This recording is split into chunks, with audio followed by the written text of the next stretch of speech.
Good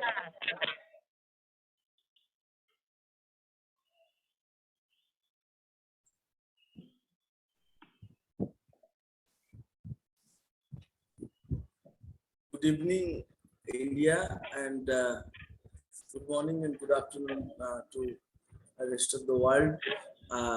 Join here in Facebook and YouTube Live. This is Rudra Das.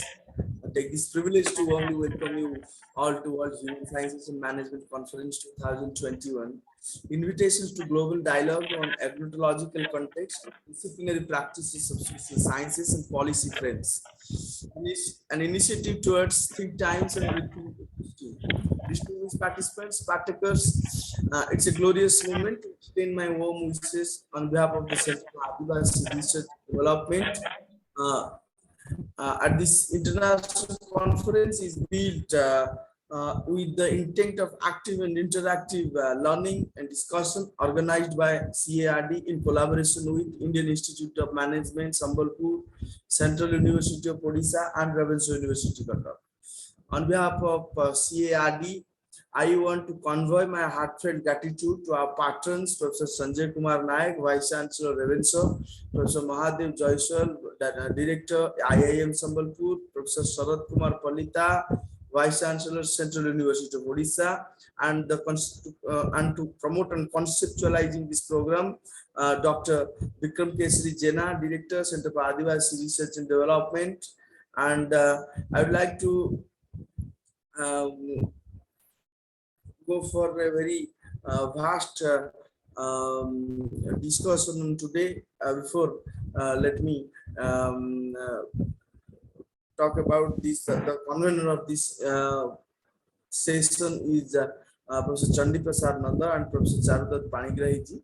Ladies and gentlemen, the outcome of this conference is to come up with national and international framework for the education system in future. The crux of this conference will be the use of digital technologies such as artificial intelligence and augmented reality and virtual reality that is being increasingly adopted after the outbreak of COVID pandemic. This conference will help students, faculties, researchers, and all to expand their mental horizon, because here there are professors and speakers from various fields. So, Center for ADIVASI Research and Development is a leading research-oriented institution promoting ethnographic and empirical and evidence-based research for engaging and addressing the challenges that 21st century globe is facing today. Our prime agenda is to come up with potential policy solutions for social change while believing in the idea of debate, dialogue, discussion, and expertise, experiencing, and education. The institution focus on marginalized communities and work for their livelihood to protect nature, culture, and language and identity in particular. The age of modernity has witnessed that change is the only constant phenomena for societal purpose to enhance knowledge. And our information work for them is methodical and avoid paradoxically frameworks which is neglected so many centuries to theory to become practical. Our center sincerely believes in the concept of social marketing, which is seriously looking for non-profit marketing and builds new social entrepreneurship for check and balance mechanism to glorify generations to come. The center came to solve with the holistic approach of critical thinking in education, research-based education, and to fill the gaps and to plan accordingly for the voiceless communities.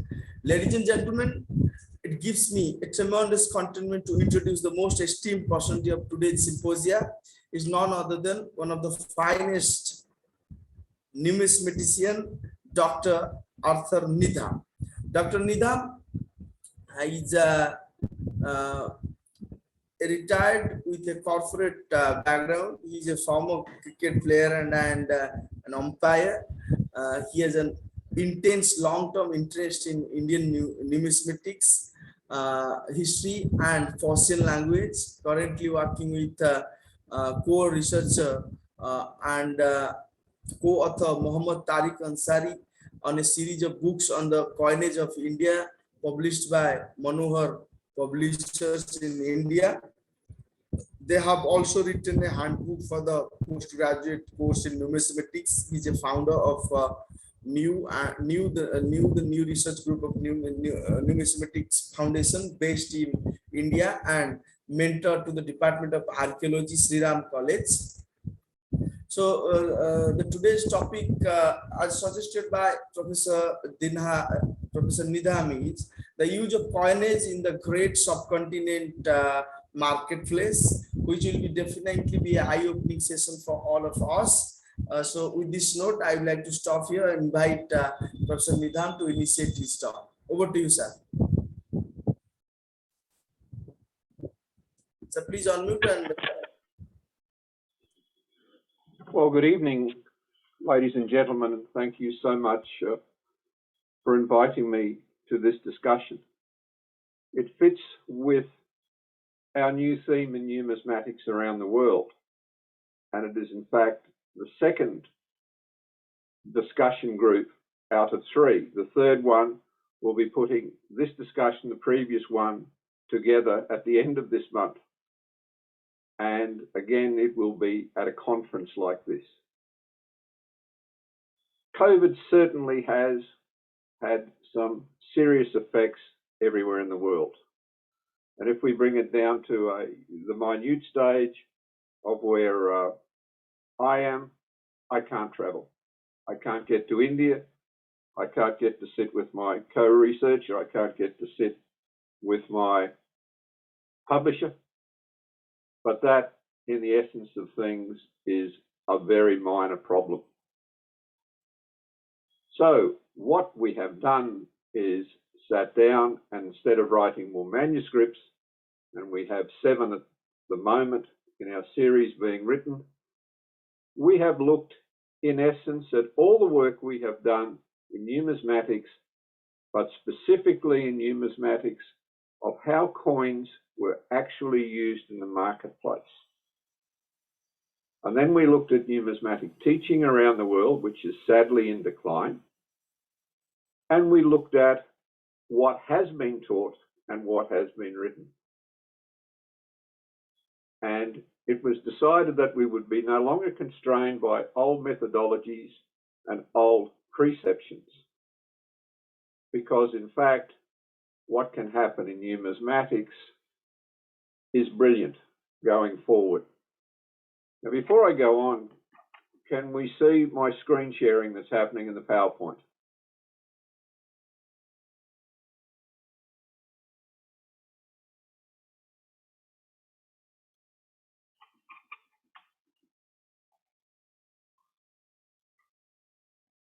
Are we there?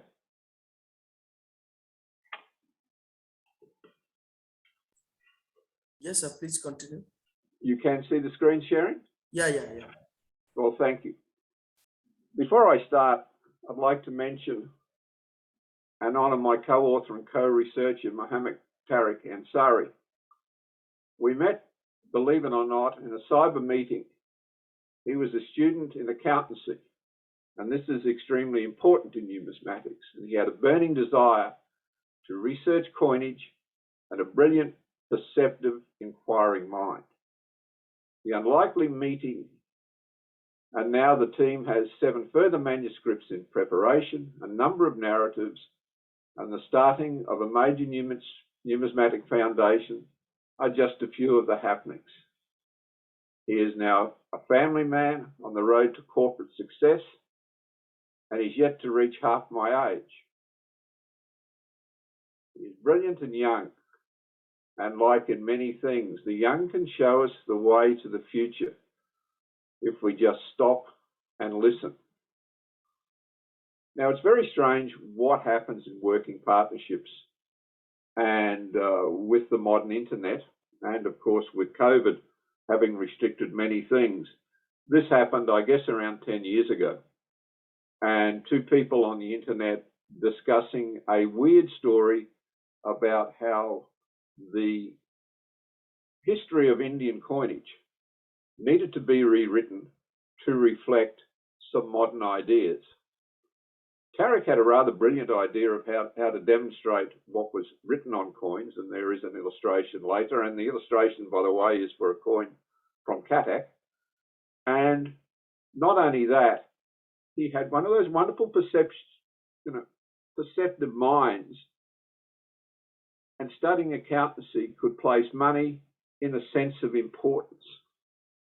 And the great thing, of course, he came from India. And India is essentially, and I've traveled the world, is essentially the place of the most astute sellers of goods in the world. And in numismatics and the study of coins, we kind of forgot that. The Europeans kind of forgot how great marketers and sellers the Indians were, and how the marketplace has always been highly organized and highly intelligent. So that's what we need to keep in our mind when we go forward in the possibility and probability of numismatic studies in the future. Now, of course, there is a challenge of relevance of numismatics in the modern world. People are saying we'll do away with coinage and notes because we can use all this cyber money and we can use all of these computers that can be hacked. Unfortunately, I'm not quite sure whether that's going to happen. But everyone talks about black money, dirty money, etc., and the only way to track it is with electronic transfers, etc. Well, in our country, they had a major crackdown on illegal transfers, put in legislation, and found one of our banks, one of our major 4 banks, had in fact ignored this on millions of occasions. Basically, in Australia, any transaction over $10,000 has to be reported for tracking purposes, but the banks ignored it. So we'll talk about electronic banking when there is no cash. Now, within this conference, why it attracted our attention, 2 topics were brought up, and I'll probably stutter over both, I'm sorry. Agnotological context, and think times, and rethink episteme. And where do these fit into the context of our work of numismatics? These are fundamental ideas because numismatics itself has suffered. And I would just like to go through the meanings of these 2 words. Agnotology is the study of culturally induced ignorance and doubt, particularly the publication of inaccurate or misleading scientific data. It says where the term was coined. In the numismatics of the greater subcontinent, and certainly within Asia in total, we have been led by previous investigations from European sources who came with their own predestined concepts and thoughts that have had a specific and greatly negative effect on research in numismatics. By the way, not just in India and in Asia, but frankly, across the world at this time. In fact, many doubts have been placed on the production, design, the use of coins within our region by the previous colonial masters, for no reason perhaps than to somehow demonstrate the effectiveness of their systems over those of their colonies. Now, I make no apology for making those rather strong statements, because within modern research in Indian subcontinent and Asian numismatics, when we peel away the European layers, we find something rather extraordinary.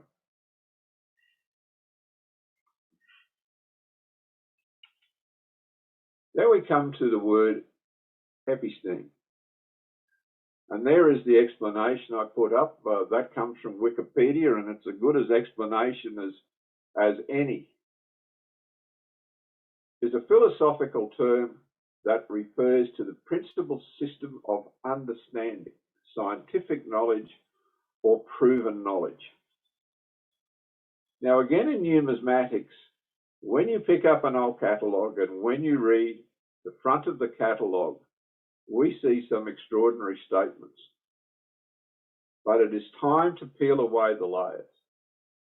In numismatics, the ability to understand what happens, how it happened, why it happened, and the fundamental processes happened still, in many cases, await awakening. We make no apology in trying to open these doors. We have a new foundation, which is basically for a new research section, which is on South Indian coins that have been greatly neglected even in modern numismatic research. And coming from that, in fact, only 2 weeks ago, we formally registered a thing that has got a very plain name. It's called Numismatics Foundation, which is a Section 8 not-for-profit company, working in conjunction with my college. And it seeks modern explanations for the brilliance of coinage of the greater subcontinent and beyond. Indeed, we have projects not only on subcontinent coinage, but coinage from around the world. Now, there are some words in there that may seem to non-Indian and non-Asian listeners where I use the word the brilliance of the coinage of the greater subcontinent. Because from when coins were invented through until machine-made coins that the British forced or bought upon us, the issuing of coins, the use of money within the marketplace in the subcontinent was better than practically anywhere else in the world. And the old British-based researchers rather forgot this point. Indeed, our research, although in this next case we are perhaps bystanders, today in Australia a coin was bought through ANSTO, which is the Nuclear Science and Technology Organisation, in a project by a cooperative researcher. The metallurgic testing being done at the highest brings it a full perspective, modern numismatics, and committing to record undeniable scientific proofs that form the basis of new knowledge. In fact, we enter a new world of discovery in numismatics, and India can and will lead the way. Coming back to this project that is currently going extensive and intensive metallurgical testing. This is what is termed now a coin. Well, I dispute whether it's a coin or not, but let's say it's still a coin. From the earliest part and the earliest province of where coins were issued. So this is greatly important in understanding the correct metal content of this so-called coin. In fact, it is made of a metal called electrum, and electrum was naturally found as a mixture of gold and silver. And my fundamental question has always been, and we'll get round to these coins again shortly, why didn't they refine the gold and silver from this electrum? The process was known, and it had been known for thousands of years. So why did they issue this so-called first type of coinage without refining the metal? In fact, we now have to get to the fact of what is numismatics and what is a numismatist. You know, I'm scratching my head here, wondering why I have to say this, because like many terms in the modern world, things get blurred. We kind of promote junior things up to senior things, and senior things have got nowhere to go. It's like someone saying, you know, what's your job? Oh, it's a manager. And then you ask further and you find that that person is a manager of 1,000 people. You go to someone else and say, oh, what are you? And I'm a manager. And then you find out that person manages one person. And so there is no distinction these days between reality and actuality. And that's what this discussion and these discussions, I think, is all about. So in the real world, numismatics and numismatists definition. And this comes from a thing called Wall Street Mojo. And, you know, you may ask why I've used the definition from Wall Street Mojo, because practically Wall Street Mojo has got the best definition of what numismatics really is. Numismatics deals with collecting an in-depth explanation, payment methods existing through history for buying goods or settling debts, including coins, tokens, metals, paper money, securities, and related objects. Its purpose is to study the physical properties, coinage process, and historical background.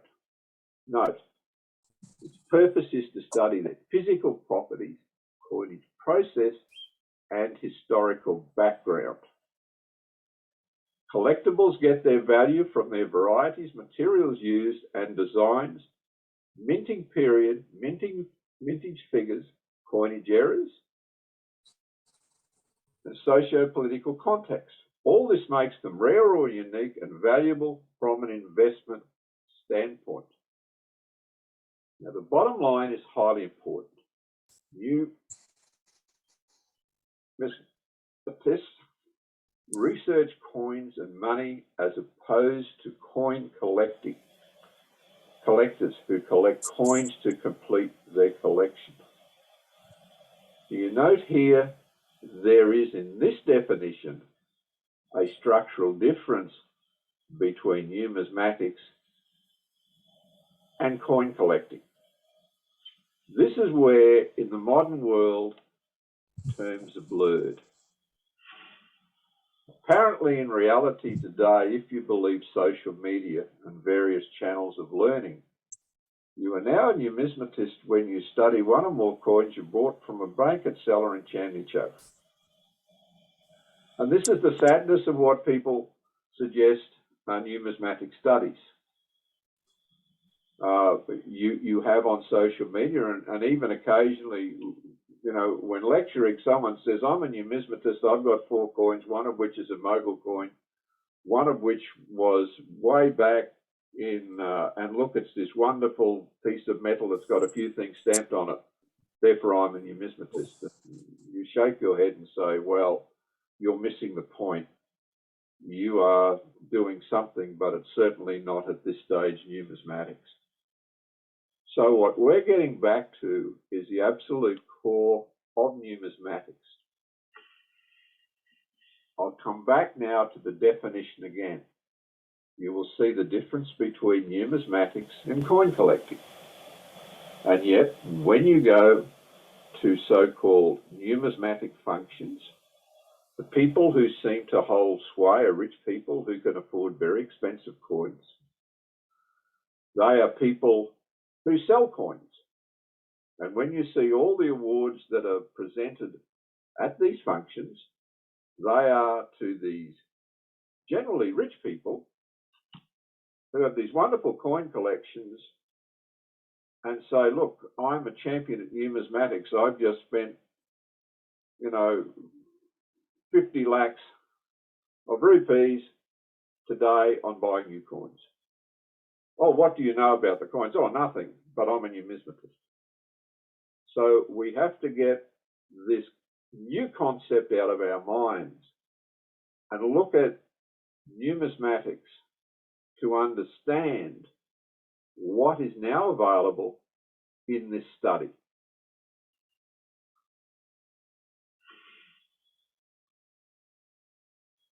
And if there's anyone who lectures in numismatics at this time or is writing books on numismatics, I make no apology for these next statements. 1, it appears that research within the field of numismatics has been moribund for a considerable, I've got there for a considerable odd time.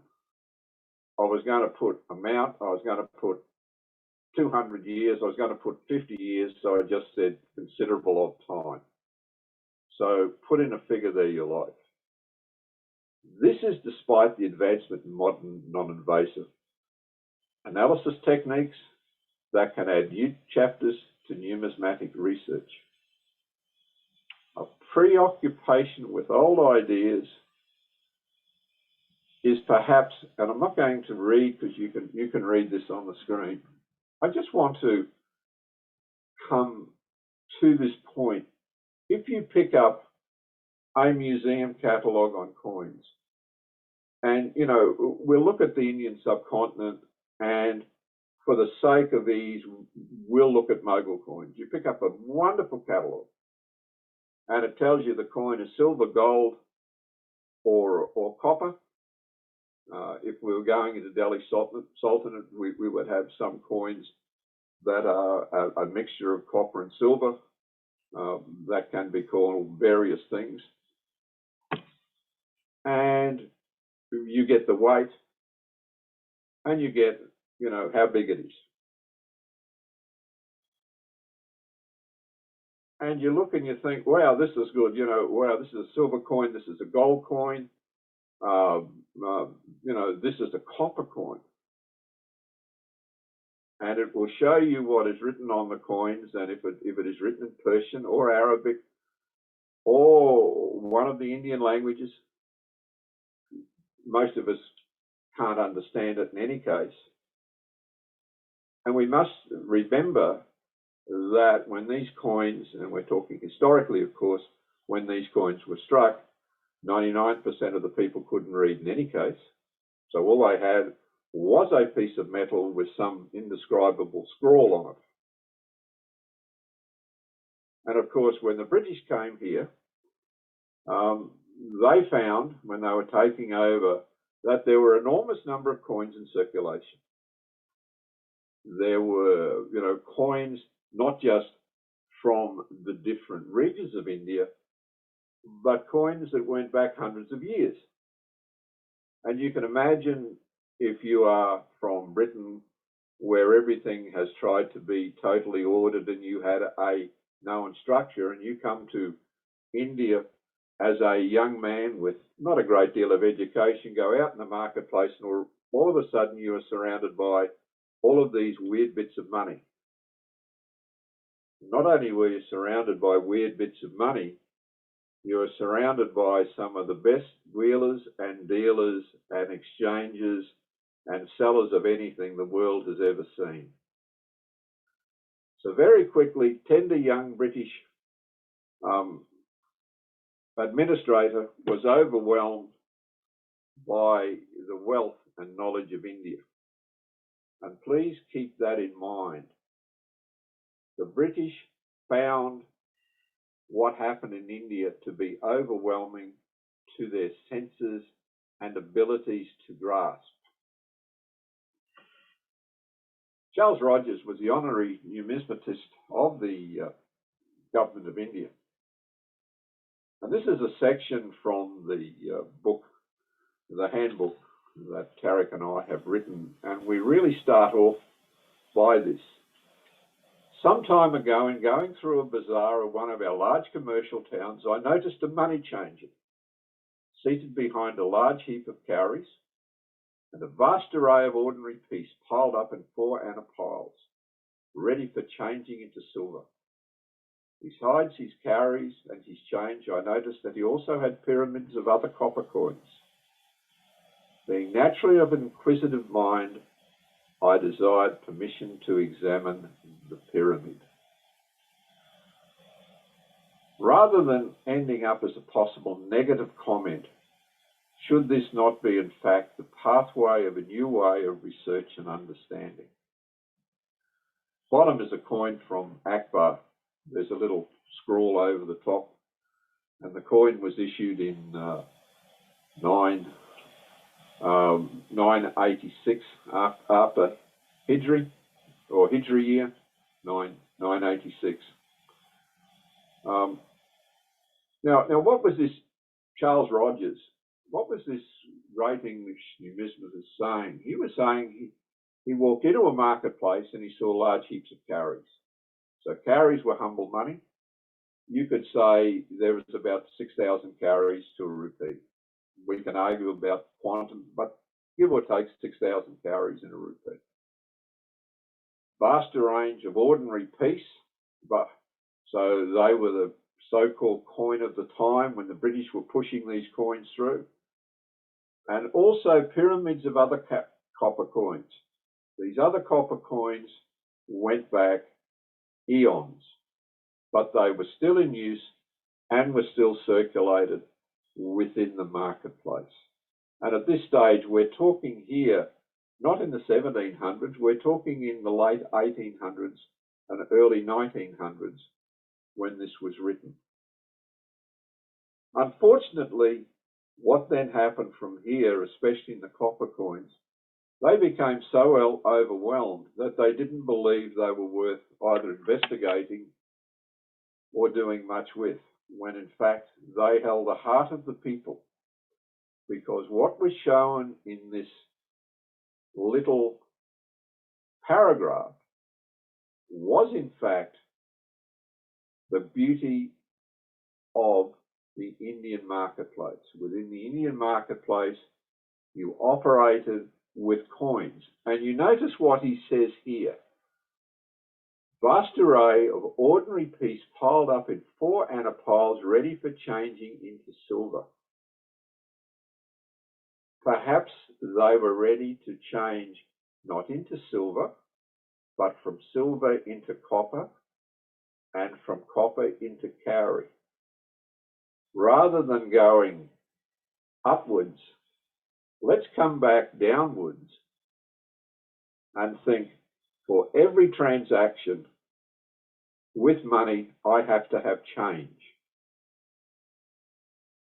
So just as we have these days, I'll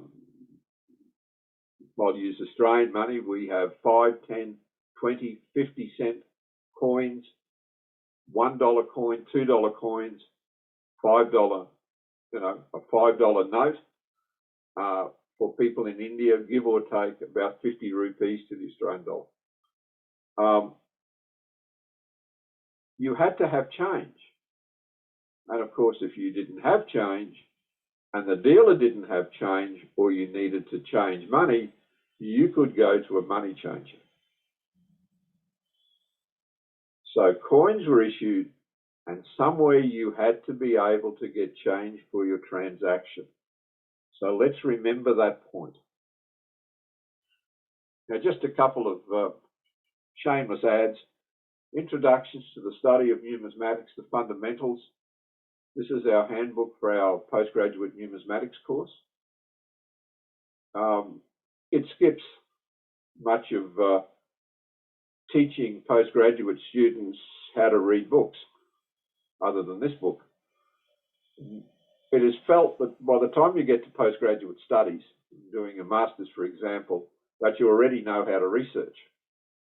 It's a matter of showing you practically what is researchable and what is possible in modern numismatics to expand your mind. And that's how this particular book was framed.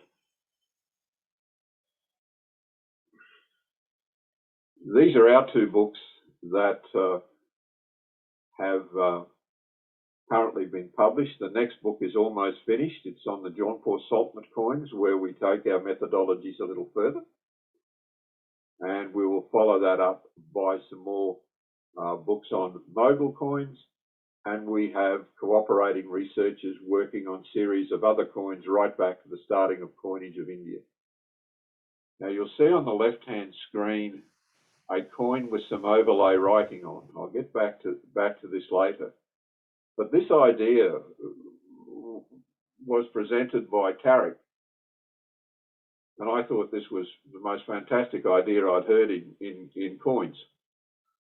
And I worked on doing a color coding for each individual section on a coin. And frankly, it doesn't matter. This is written in Persian. It doesn't matter whether it's Arabic, English, Latin, Greek, or any language. The same coding can be used on coins. So basically here we have the coin, the bare coin, and on the left-hand side, we have the overlaid coin.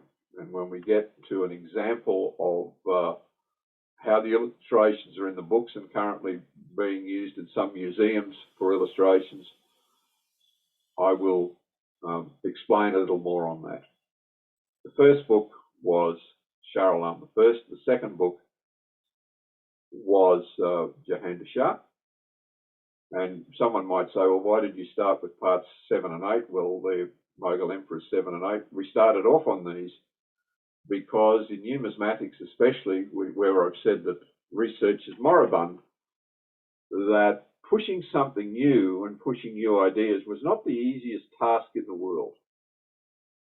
And one thing numismatics is good at it around the world is discouraging new methods of research and new numismatists.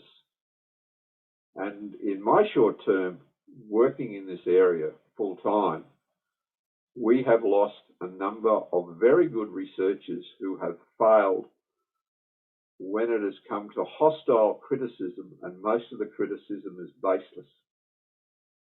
So that's the fundamental reason why a gentleman from South India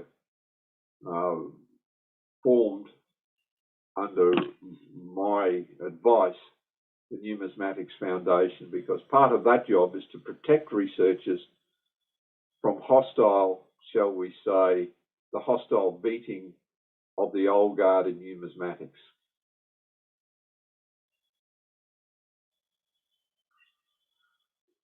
Now, the invention of coinage, this is very important to understand the invention of coinage. And we have a map there with David Rumsey, who we work with.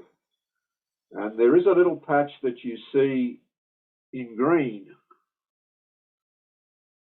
and that is modern Turkey. And in that little patch is where they said coins were first, shall we say, discovered. Traditional knowledge says about 600 before current era. Thought to be originally in Lydia, in modern Turkey, a Greek settlement region in modern Turkey. Well, the Europeans had to say it had something to do with Europe, so they managed to find the first coins in Turkey, which is technically part of Asia, but said, hang on, it's actually a Greek colony, therefore they're European.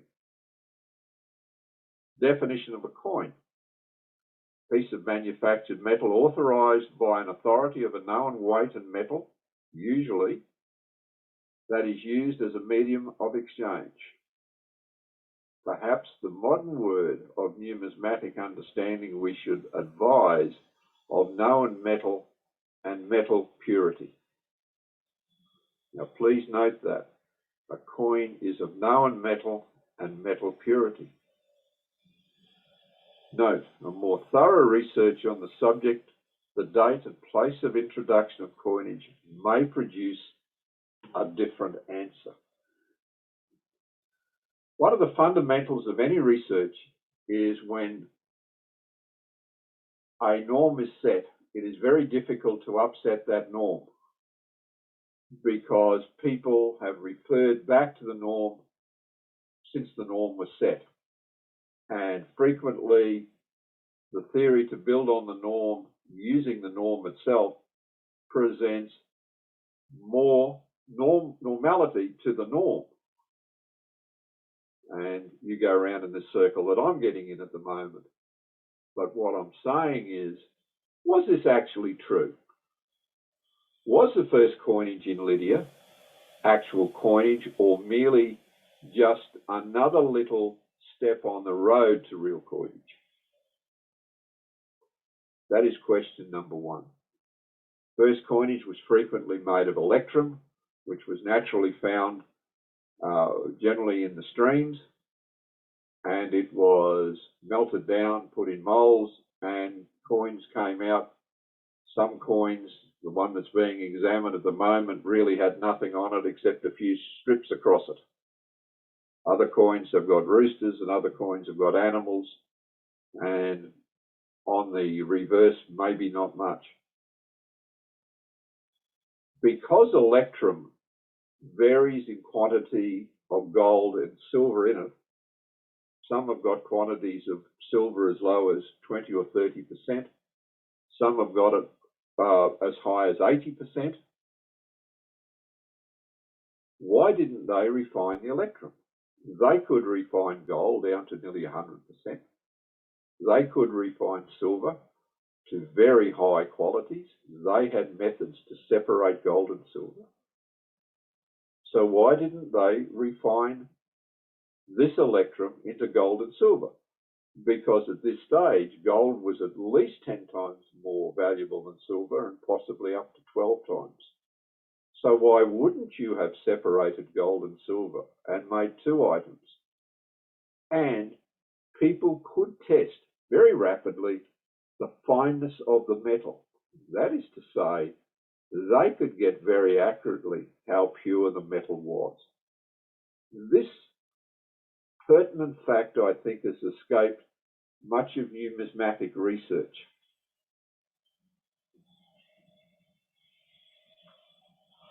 What is needed to produce a coin?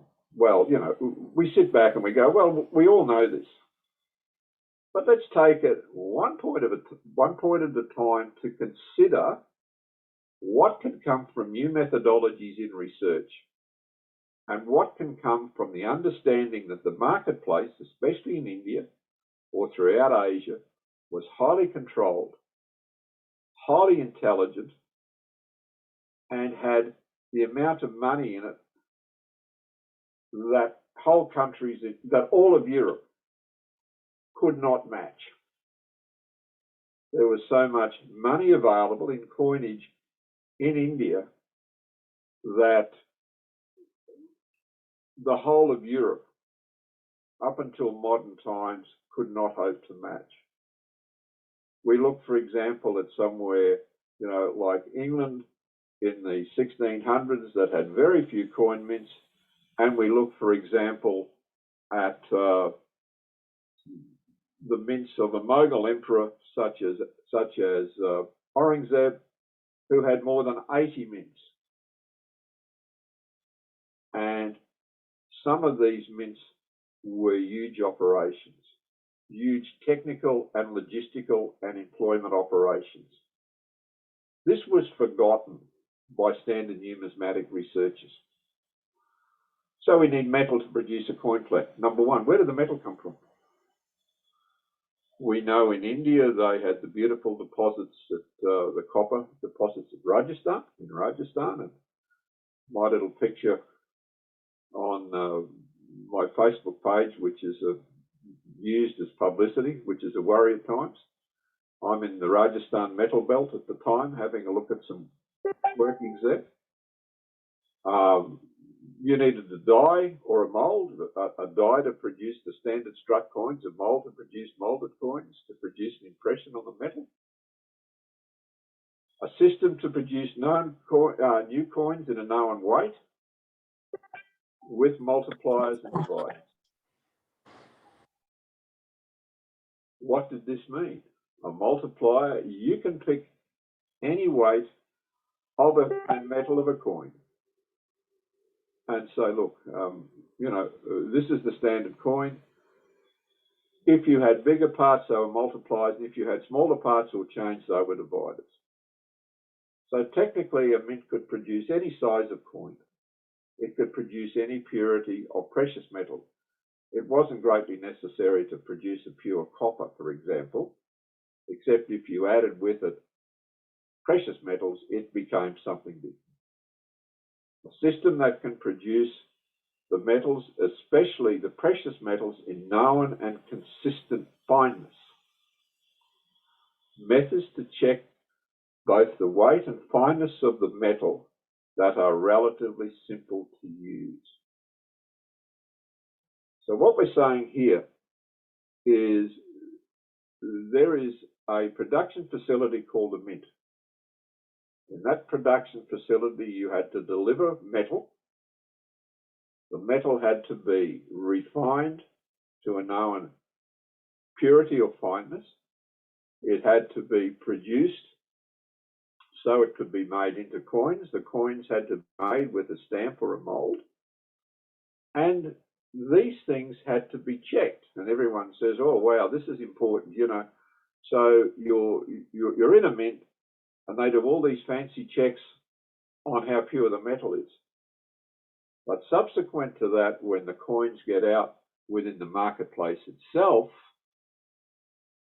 you technically had to be able to check the weight of the coin so someone wasn't taking a little bit off the side. And also you had to check how pure the metal was. Because what you were trading, for example, if we look in India, there wasn't a rupee didn't have rupee written on it. It was just a coin in most cases, although rupee did appear on one coin once. It was just a piece of metal with some writing on it that most people couldn't understand, and the metal was silver. But they had to be able to trust the fineness of the silver and the weight, because that's how the value was determined. And the last point is highly important. Methods to check both the weight and the fineness of the metal. We'll come to that at a slide coming up, or a discussion coming up. Coinage, a system of weights and measures. It's metrology. Now here comes our fundamental difference in looking at coins. We have discussed how organized the marketplace was. We have just discussed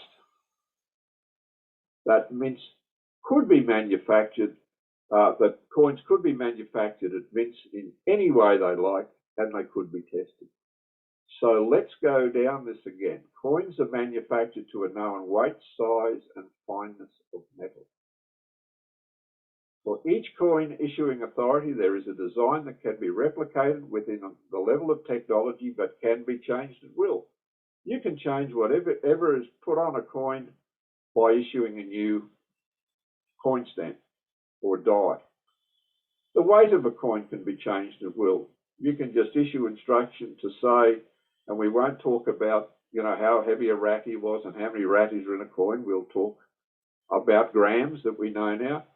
If they were issue the standard coin or the standard unit at 10 grams, someone could come along and say, we're going to make that 12 grams. It could be done immediately. A note would be sent out and all the mints would change. Fineness of precious metal could be altered to any desired level. The fineness of metal can be changed at any time to any specification. Now, there was a researcher at Cambridge University about 5 years ago translated a piece of old Indian literature that hadn't been translated. She translated it from the Sanskrit. She made a few little mistakes to which someone criticised her about. Published the works to which some people criticised, oh, look, you've mistranslated this word here and we think that you've got this wrong. But it actually was how a mint operated probably around 200 or 300 current era in northern India. It told you who worked in the mint. It told you how the mint operated. It told you exactly what the people did in the mint. And it told you exactly the formula of the coins themselves and how they were to be made. And that formula was what metals were in the coin. This seems to have escaped many researchers in the last 5 years. You just shake your head and go, well, why hasn't this been picked up by more researchers? Let's now go back to the top item. Coins are manufactured to a known weight, size, and fineness of metal. When we discuss what's in the catalogues at the moment, and even in our coin books, nothing is said in metrology about the fineness of metal. Why not? Well, up until the last few years, it had to be done destructively. However, there are non-destructive methods that, when used correctly, get stunning results.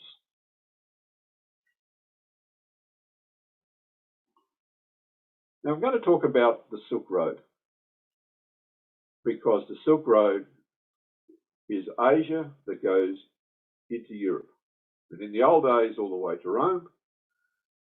Some of it went by sea, some of it went by land, it went through many kingdoms. And it came through India when India was many kingdoms. And along that road, you had goods that were worth, at one end not much, when they got to Europe, were worth a fortune.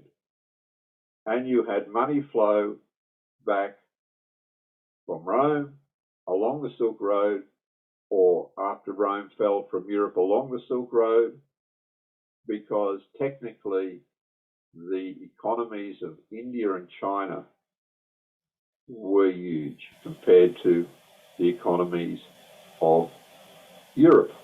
Again, I think this rather escapes many researchers in numismatics.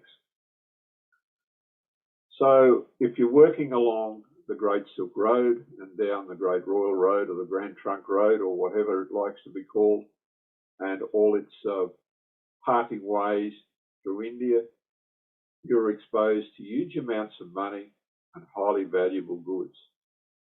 But what happened when you had a Roman silver coin and you wanted to use the Roman silver coin in Samarkand? People in Samarkand may have known what a Roman coin was, but unless they could test it and find out its true value, the value of the precious metal in the coin, it was worth nothing. Even if you had to go to a money changer, the money changer had to work out what was in the value of that coin. And of course, he could very simply. Comparative weight and the quality of the metal could be tested.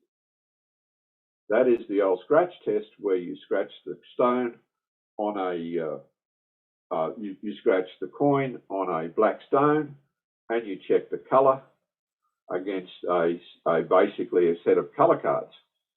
It's that color, that's what's scratched on the stone. Well, that's about, shall we say, 18 carat.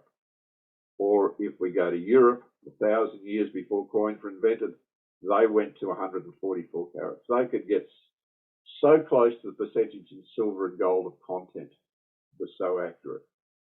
And of course, for our Indian guests tonight, and if anyone out there collects Greek coins,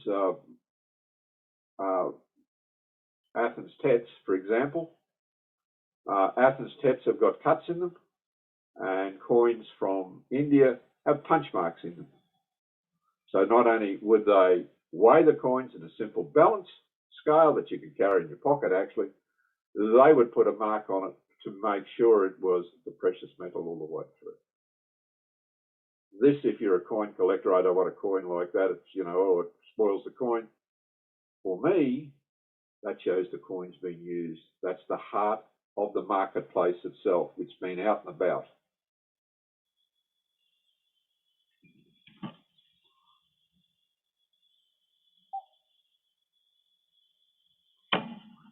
Interim summary. Coins were produced by various authorities along the Silk Road and its various adjacent territories. The metrology of the various coin series varied along the length and the breadth of the Silk Road. The official mints on the Silk Road had the technology to produce coins for their official metrology from any feed material of a similar metal. It essentially did not matter what was inscribed on the coins, because it was their weight, metal content, and fineness that governed its value at any point.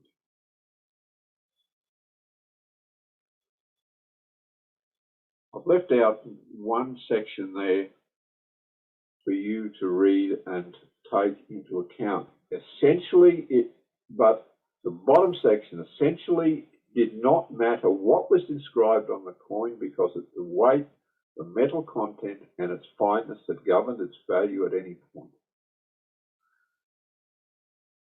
So within this sophisticated marketplace, you could have a coin for anywhere that you would get value for. Now, people have said, oh, they're going to rip you off in the marketplace. Hang on a second. The marketplaces were closely controlled and governed. And the thing, of course, is that, you know, you couldn't get in a jet and fly out of one country. Your rate of flight, because of technology, the horse or the camel, was not great, and you would get caught. So if you were running a, you know, shall we use the American term, a con job of ripping people off, you weren't going to last very long.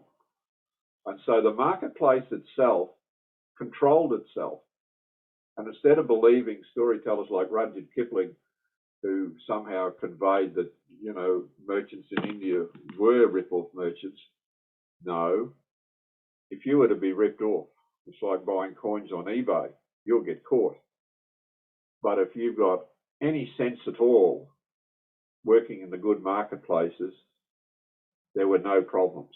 And again, I think it's perhaps this little bit of fiction, British written fiction, that has kind of got us worried about what happened in the marketplaces, not just in India, but along the Silk Road, when in fact they were highly governed and highly controlled.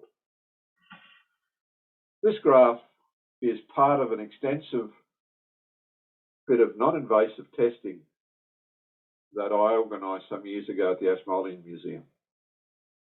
Silver content Mughal rupees, these were rupees at Shah Alam from a number of mints spread from Kabul down to the south of India. What do we see from this? We know two things at first. In Mughal times, in the times of Shah Alam, who came just after Aurangzeb, if you were dealing on the Indian mainland outside the certain factory areas that the foreigners had, for example, there were regions like Surat, Bombay, and other areas where you could do some dealing there in your own currency. You had to have your coins or have your silver made into Indian rupees. And the mints could take any silver, or if they're making gold, any gold, or if they're taking copper, any copper, to produce rupees of a known weight, which all the books tell you, but what they don't tell you is the fineness and purity of the metal. So if we have a look along this graph, this is from mints across a 5-year period all across India. We find a remarkable thing that line is pretty bloody straight. You don't get from what people seem to think primitive conditions, and noting that some of these mints had 100 workers in them and surrounding them to produce coins. Mints at this time such as Surat, Shah Jahanabad itself, and other major mints were huge enterprises, huge industrial enterprises. And before steam power, you know, how heavy things were and how quickly you could melt metals was the constraint on production. And you may have had a minted, you know, major minted Surat, for example, produce over 2 million coins a year. And those coins would come from melting old coins, which there was a charge for. But if you bought in Spanish silver or you bought in English silver, you had to have this silver remelted. And those silver contents were less than the content. Sterling silver is less than 95.5%, and so was the Spanish silver. So this silver had to be refined to get to the fineness of Indian silver coinage. So the mints could do this, and they could do it anywhere in India at the same time and produce coins of a known weight and a known purity. This gave the marketplace certainty. Now, you will note on the left-hand side there I have testing site, Ashmolean Museum, full quality control. One of the problems we've had with using modern, non-invasive technology to analyse coins is the old guard in numismatics putting their fingers under their braces and going, oh my, you could be out by 0.5% and that wouldn't be good, or there could be surface enrichment. This is basically a load of rubbish.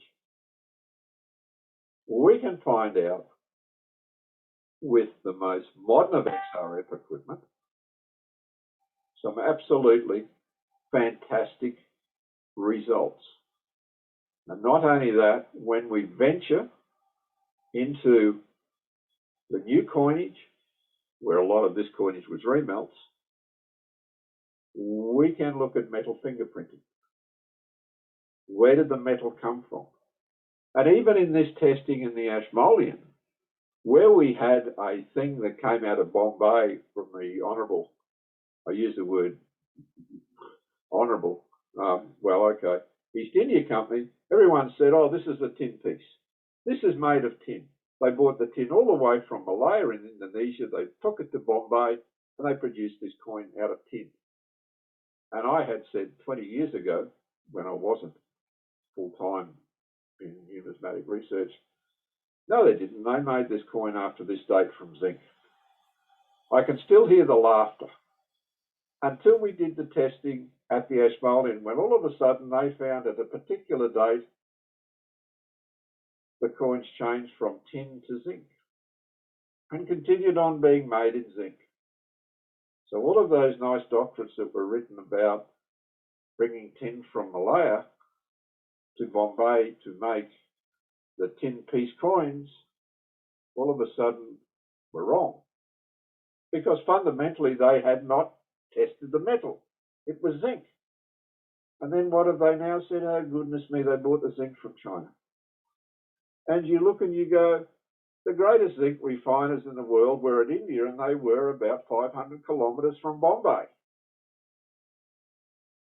The technique for refining zinc there was so good it was stolen by the British and taken back to Wales. And yet, oh no, you must not be right. It must have come from China. We now have the technology to check that.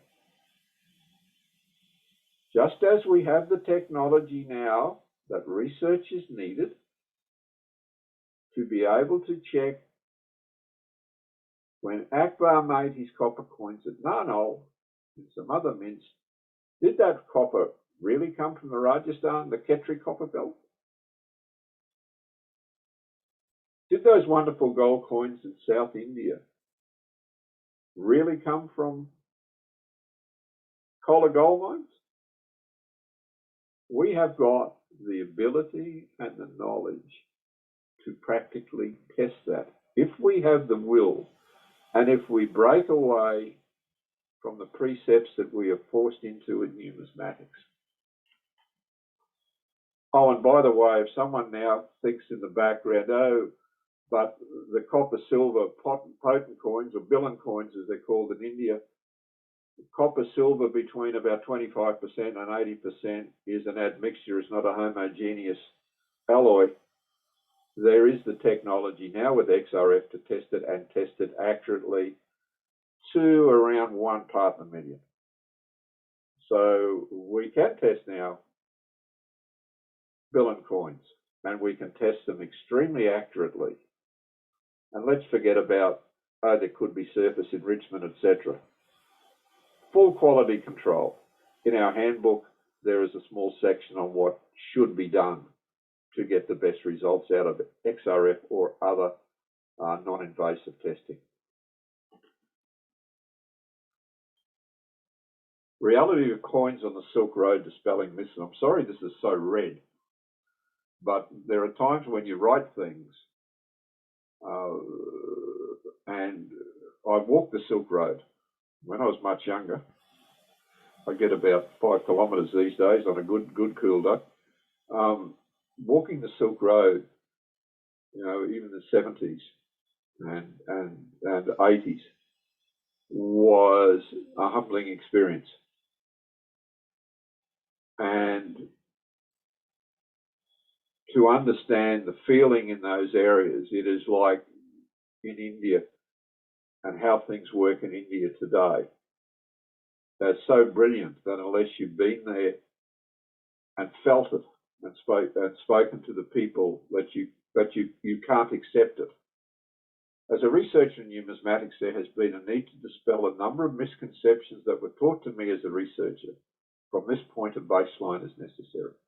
The Silk Road, and in here we're talking about India as well, because India had as much money, if not more, than China. The Silk Road was, in fact, a highly organised system of trade and commerce. Along the road, coinage from any issue could be accepted. The expertise of bankers, money changers, and vendors was such that any coin could be accepted as payment at a fair rate. Any coin offered could be easily tested for weight and metal fineness, and a test cut or punch could show that the metal was just not a coating. Local official mints could process metal presented and ultimately produce coins at a known and defined metrology. The refining system from antiquity, cupellation, had been mastered for centuries. There is a method for refining gold that I haven't put in there, simply because silver was by far the major precious metal used. There was another method of producing very fine gold that had also been known for thousands of years. And mints were often large and technically skilled manufacturing enterprises that belie the etchings often shown for European mints. If you flick up on the magic of the internet and have a look at etchings of coin mints, you see a little fireplace and a couple of guys, and one guy swinging a hammer way over his head that would have flattened the coin to nothing, or the plan to nothing. When in fact, a medium to large size mint in India in Mughal times and earlier would have employed a minimum of 70 people. And you can imagine how long it takes to melt even a small pot of metal, how much fuel was needed, how many artisans were needed, bookkeepers, etc. Now you know why my co-researcher Tarek, being a very good young accountant, why we have come across the unit system of metrology. Thankfully, he's got the accounting background that could point me when I've held my hand up and say, well, have you considered this? And, well, not exactly, so we go back and did it. So what am I saying here? Numismatics is not just a set of old men sitting around examining coins and fondling coins.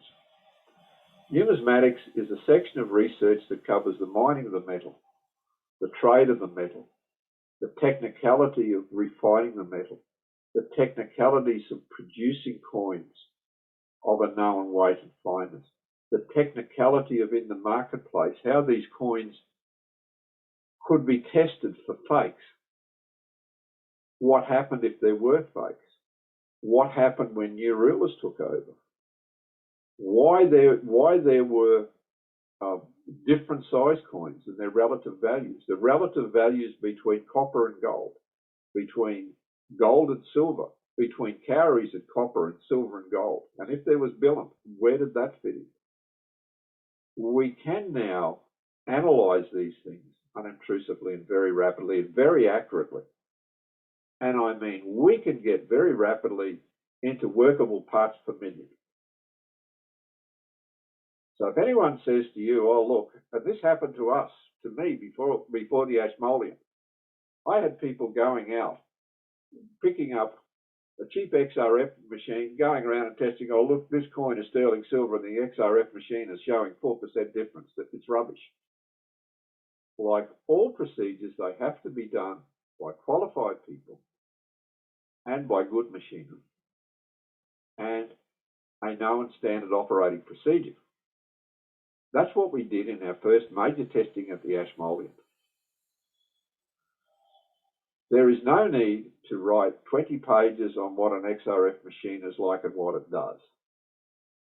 All that is doing is telling people, well, maybe there are some doubts about the technology. And XRF isn't the only way of doing it, not intrusively these days. It's what we prefer for various reasons. The technology can do exactly what you want, provided it's like any other industrial process or testing process. You do it under specific conditions with trained operators. And that then leads us to the real metrology of coinage, which is weight, diameter, and fineness of metal. How pure is the metal? Because if someone came along and said, we've got 95% silver here, now we're going to drop it to 90%, the marketplace is going to know and adjust, because the marketplace is going to test it. You're not going to be able to get all the coins back and remelt them, because coins will come in, and remembering India was many little states which would expand and then contract and then expand again. And as was said by the English person, the English numismatist, the honorary numismatist of India, he went into money changes, and there are all sorts of coins there of all sorts of weights. The marketplace could react to this and could handle any of these changes. Future research. This is where numismatics now expands from this moribund, shall we say, old man's research into a young person's world of inquiring minds. And thankfully, when Tara came along for our internet discussions, I had a young inquiring mind that certainly expanded my ideas. The utilisation of quality control, non-invasive elemental testing by use helps us understand the element composition of coins and other metals.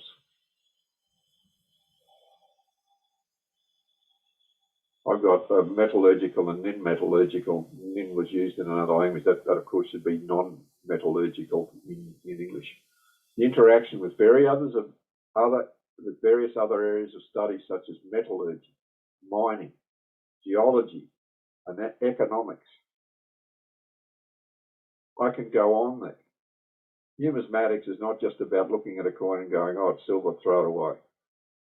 We can now produce, through our analysing of what is in the coins, this whole raft of data that matches within various levels of hard science and social sciences to produce research like no other. The utilisation of better illustrations in numismatics. The use of the unit system of metrology to fully. I just want to pause there for a second. The unit system, we proposed the unit system some years ago that got laughed at. And then we re-proposed it and re-presented it at a number of conferences, including last year at the IFCOM conference, World Conference. It was immediately picked up by a number of people who gnashed their teeth and said, well, that destroyed 30 years of our research. Because what the unit system does, it makes it simple. It says, okay, this coin is of this weight and it has this percentage of silver in it, therefore that's 1 unit. We've got a half unit, we've got a double unit of different weights of the same fineness. If they change the fineness of the metal, we just define the metrology. And they all interconnected with these highly transnational trading schemes that traverse the whole known world. People forget that from time immemorial, even before coinage, people were very mobile across the world. Tin from Cornwall found its way to Turkey. They had marks on it. They could be traded. Coins have marks on it and can be traded for known values that at this time, most of it was not fiat coinage, although some was for utilisation within empires such as Rome at some time. But once you got out of that empire, No one was interested in taking a Roman coin that had been dipped in tin to look like silver. They were only interested in silver. So when we went across international borders, the coin had to be the real deal. In this unit system of metrology, a coin is weight, diameter of course, and fineness of metal to give the value of the metal within the coin. Completely understanding the technical abilities of coin manufacture, especially in the Greater Asia area. You know what we actually might find? We might find that on careful looks and careful archaeological analysis of evidence with other methodologies, the coins may not have had a European influence at all. That in fact they may have come from the greater subcontinent or Persia. And instead of, as they're suggesting, moved east into Asia, they may have moved west into the European colonies that were in Asia, such as where the first coins came from. So this is part and parcel of research, and I will be condemned for saying that, by the way. As soon as someone picks this up, I'll have hate mail. So that's life. Now here's a coin, and this was Tariq's idea that we worked on, and this coin is Jahandar Shah, who came after Shah Alam. The first, and there is a rupee, all that is our particular coding up there. That's a new coding, M885. It's ruler Mogul 8, coin number 85. And we see down the bottom, Zab's Cuttack. Well, where are we? And it says Sano, it was issued in the first year of his reign. Unfortunately, on this one, we can't find where the date was. The date was probably here. That's probably for of the date, you know, the date of his reign there. But this coin is a rare coin. We're not quite sure. And it had this wonderful couplet on it, which we've retranslated as part of our work, which didn't go down too well with some people from Oxford, but that's their problem. We put it into correct context. But what do we note on this coin? Everyone said, wow, this is Jahandar Shah. The red bit there, wow, that's Jahandar Shah. And Tariq phoned me one day and said, you know, some of these coins don't have Jahandar Shah on them. And I said, what do you mean? And he said, they've got Jahandar Shah on them. I looked at the coin and I said, oh my goodness, they do say Jahandar Shah. And we can have a technical discussion on the difference between the meaning of Shah and Shay. But Shay doesn't mean Shah. And yet it was on coins of a number of mints. And someone said to me, oh, it was just the person inscribing the coins made a mistake. And you think, you're really going to say someone made a mistake in the difference between Jahandar Shah and Jahandar Shay? We don't think so. So that might be an interesting set of studies. So on that coin, noting 99% of the population was illiterate, it says Jahandar Shah, Badshah Jahan, Bazad Sika Barmaid, Chu Sahib Kiran. Sahib Kiran, I've translated that as the chosen one, which differs from the general translation, which has got something to do with astrology. And Tariq has said, I won't translate that.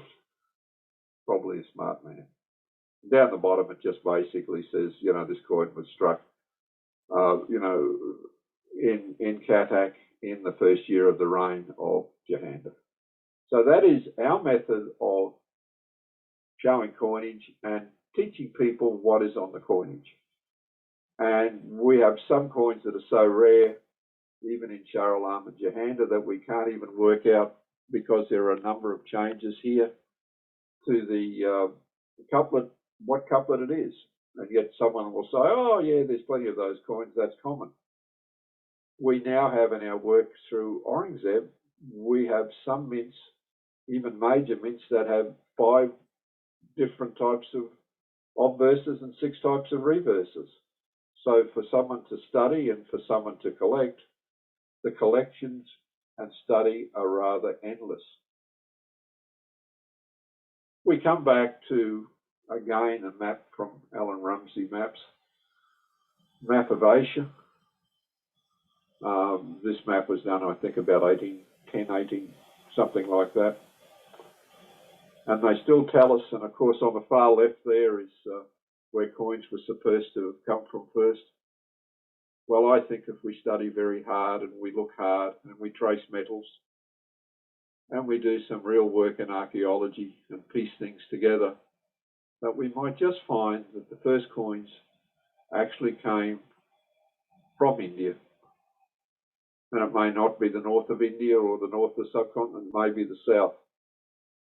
But we may just surprise ourselves. But if we did that, can you imagine the fight to get it away from what the Europeans tell us? That would be interesting. Maybe I'm too old. Now, I think we've got time for question time. I don't think I've gone over here. I must be close. So I hand back to the moderator and see if there are any questions. Thank you, moderator.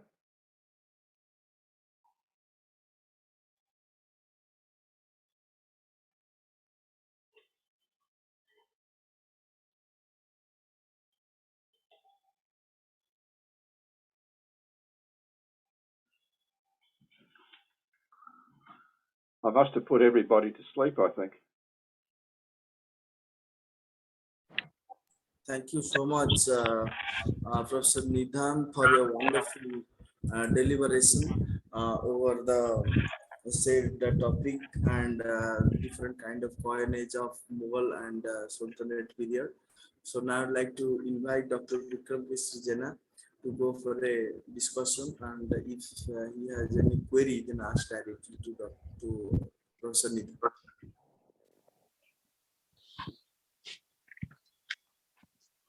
Thank you so much, sir. Rudra, can you hear me? Hello?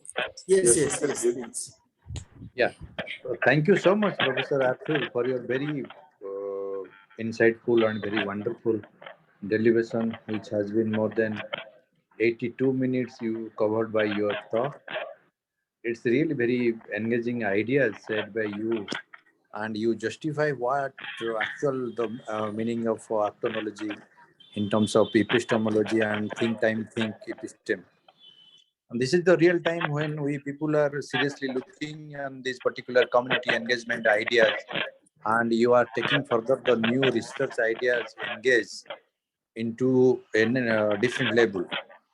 Here is, I would like to know more to the youngsters who are now watching with us in YouTube and Facebook Live. What kind of advice to them, in particular the domain of scientific knowledge, or what we call it the practice-oriented knowledge? Because after in post-ICT, information communication and technology, if you look back upon this modernity as it's concerned, the whole idea of entire globe is now changing after the COVID crisis. What new epistemology and new academic arena should be challenged to be addressed, particularly in this domain of crisis related to knowledge and information. What is your ideas in terms of sensitive or sensitize the particular information world, and what can the actual youngsters go with some motivation from your talk? Please, sir. Well, that's sometimes very insightful questions should be given to people before they make the speech so they can think them through. Because that question of yours is very insightful. And for the young people listening, I will look at numismatics. True, in COVID, and I started off by talking about COVID, I haven't been to India now for 3 years. I miss the camaraderie in India. I miss Tarik and his family and all his family and other friends in India. I miss coming to India to give talks. But we have an opportunity in numismatics now, and it's a rare opportunity in any science, and you know, people say, "Oh, numismatics is a social science," and I'm going, "Hang on, it's got so many sciences in it that it's not just a social science." We have a real possibility by getting young people to think outside the square and come along to an old person like me and say, "You know, you're wrong." And in India, we have this problem because when I talk to people, everyone calls me sir, or Mr. Needham, or doctor, or professor. And I say, no, don't call me sir. Just call me Arthur. I don't care if you're a male student, or female student, or any type of student. Just call me Arthur. Because I'm here on a learning journey. And just because you think I'm senior, what has been shown by my interaction with Tarek is that things in knowledge are fluid. And if you don't take on the new ways and new knowledge, you get a moribund study such as numismatics. The problem with old people in such things as numismatics is they hate change because they think they're always right.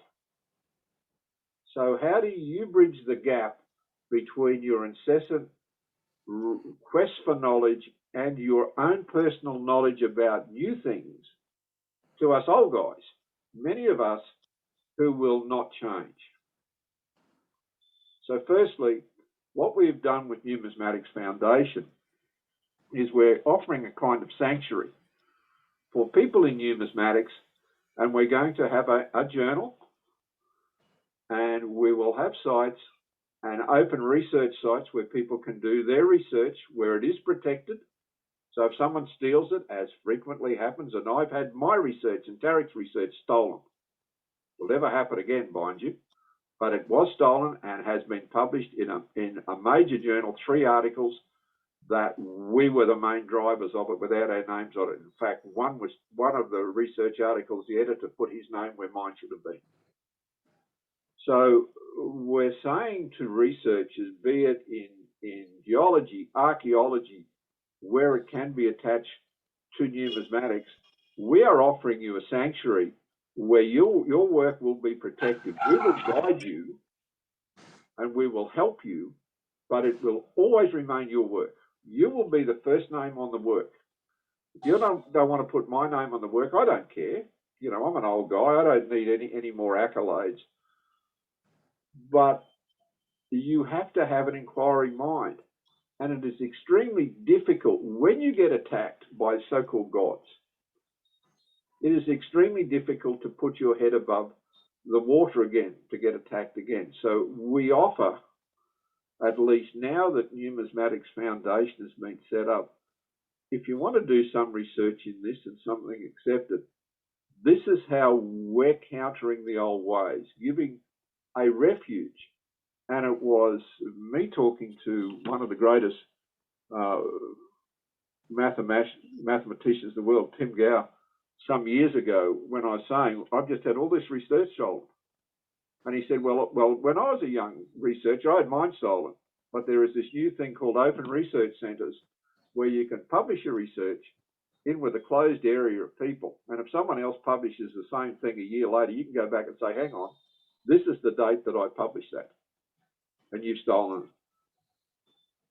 So that's one of the things that we're doing, or hoping young researchers, especially, and old researchers as well, and in that handbook, there is research that was knocked back by so-called gods that is brilliant because they didn't think of it. And one thing that really spurred me personally on, an old researcher who was not revered as he should have been by, shall we say, all the good people in research, published a little paper about finding the site of a major mint in Dalatabad. And when it was published, magically someone said, oh, it's not a mint, it's a bathhouse. Of course it's a bloody mint. But that one statement, it's a bathhouse, no one goes to see it and no one goes to examine it. So for young people, try and find a sanctuary, because there are good people there that will help you. And in our thing, numismatics, research is endless. All the books can now be rewritten. And what can come from that will be magic. I hope that's answered your question, sir, because the question was very insightful and very difficult, especially, when thinking of young researchers.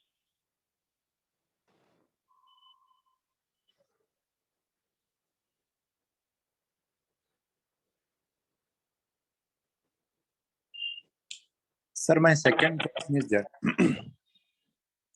in particular Indian context, if you look seriously upon these research is the main concept of whole agenda of the university as concerned. Many people are doing research for their own self and for their own tagline, like assistant professor, associate professor, professor, and somebody. Professors are very, very rare to keen interest to showing their interest for vice chancellorship. And it's very unfortunate. Nobody should serious about the society or for this community engagement as the center of attraction. How far is concerned, your knowledge is one of the most significant side when we always ignorance the neglected voice of the society or the community. And what is your suggestion for this particular, the neglecting side of global south, which we are calling it India, as one of the most neglecting side? And what is your suggestion for the neglecting side of this particular young Indian contest? And what is your suggestion and what is your advice? How far knowledge is concerned and what kind of knowledge should be very meaningful and fruitful for these youngsters? Your answer, sir. Well, I think that's about the most difficult question I've ever been asked without somebody giving me warning on the question. Look,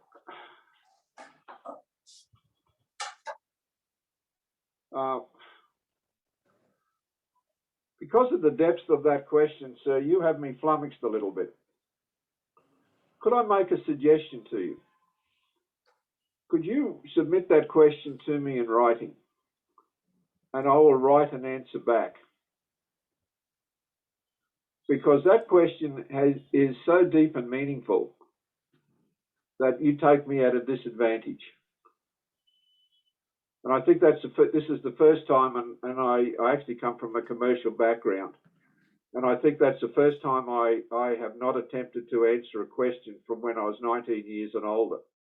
That question is so frankly deep and meaningful at this time that I don't think I can give an answer off my cuff without considering it deeply. So may I ask you please to put that question in writing, and I will write a considered reply back. That question is so deep and meaningful, I don't think I can do it justice by answering here off the cuff. Hello, sir. Sir, there is a question from Facebook Live that there is a scholar asking, sir, what is the main differences between the coinage of the sultans during the Delhi Sultanate and the coinage of the Mughal period? Major differences. Well, firstly, the Mughals took their coinage from the Suri interregnum, basically took the coinage from the Suri interregnum. If we look at Delhi Sultanate also had Bilan coins, and much of the Delhi Sultanate had Bilan coins, and this is shown in our next work on the Jaunpur Sultanate. Bilan coins were a mixture of copper and silver. Really, without one little section where they tried fiat coinage, which didn't last very long. There is not much difference other than the coins look different. They were a different size and perhaps different metal compositions. And that's why in our new unit system, part of the metrology becomes what percentage of silver was in that coin that weighed 10.8 grams. So you have a tanker, which of course is one of the terms they use for coins in the Sultanate, which could mean sometimes copper, sometimes silver coinage. they weighed less than the Suri coins, which were transferred into the Mogul coins. What was their composition in silver? Did that composition change? Why did the weight change? And just a quick reply on researchers, we'd almost finished the Jaunpur book when Tariq discovered a new coin size, which fitted perfectly to be able to make change. So there are new discoveries available, not just coin types, but even coin sizes. So for that person, we go back to research. The whole field of research in coin metrology is now open because within standard operating procedures, we can get quite efficiently and quite rapidly the precious metal content of coins. And this should be part of metrology. Then we can adequately compare coins of reigns and different eras to get advice. And what we do get from that is how good the metallurgists were and the mints were to produce coins of a similar metal purity. So basically, all rulers had different coins, and there is a very good book on Sultanate coins by Stan Goran and the Indian author Goenka, and that has basic metrology in, and Stan and his other writer in the old metrology style do things quite well. We disagree with using the Ratty system, and we prefer using standard weight systems, and we would dispute some of the Ratty system that they put there, but that's by the by. So if the quite rare book, but I believe it's being republished shortly, on the coins of the Indian sultanates by Goran and Goenka. Stan Goran is a very good researcher, and so is Mr. Goenka.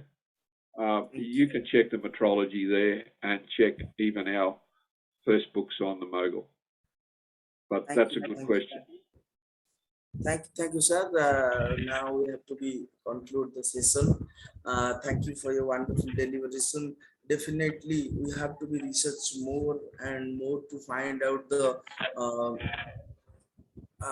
different coinage of India, because we in ancient Indian history and medieval Indian history, there are several kind of coinage that we find.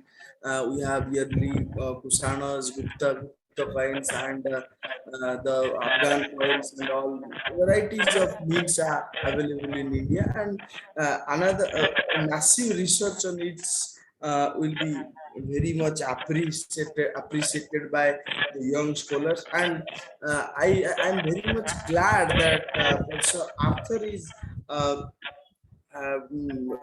sharing his research and ideas about the world audiences. And this seminar and this webinar is definitely make a very important impact upon the students, researchers, and especially those that are going to research on numismatical sectors. Thank you, Professor Needham, for your wonderful time in World Human Sciences and Management Conference. And now we are going to conclude this session. Thank you, everyone. I'm going to find out.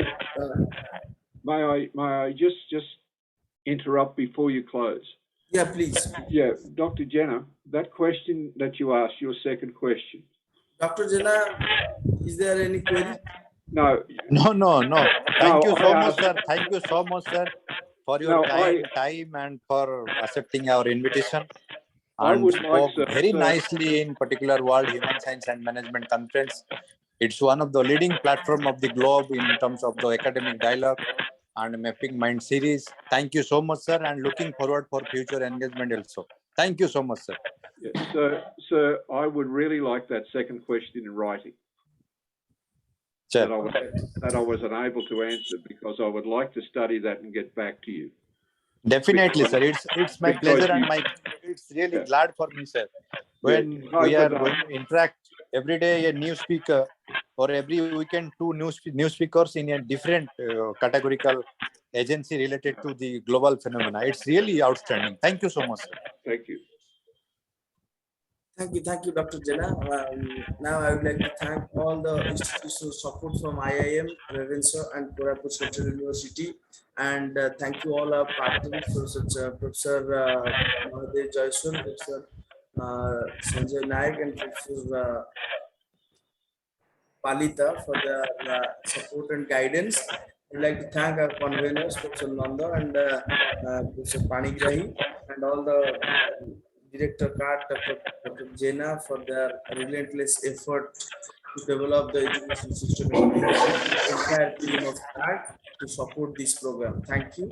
Thank you all.